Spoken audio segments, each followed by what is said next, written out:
ba lue ngã cao già mà e gì chuyện nhau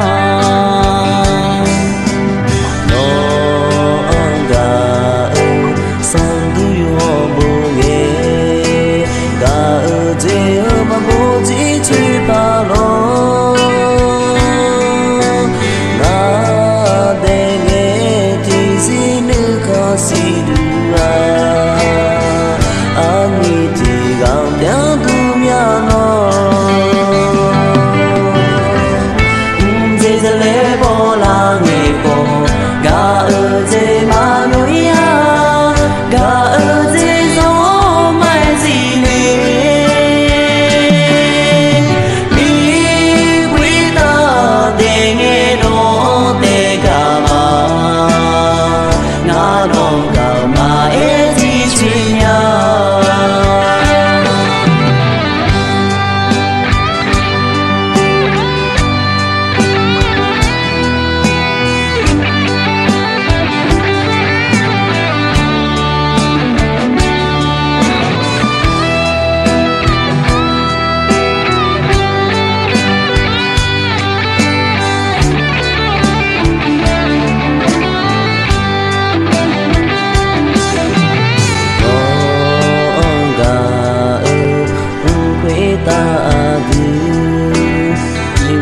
la sha lo ti Kasú duyên lu ơ mà chỉ li nhau lo ba lue ngã gạo cha mà e chỉ thuy nhau nó gà son du yo bu nghe gà dê hơ mà bố gì chỉ pa lo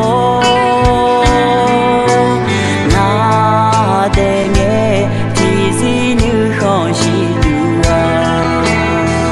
anh thì gạo đeo du nhà nó dê dê lê bò la nghe bò gà ở dê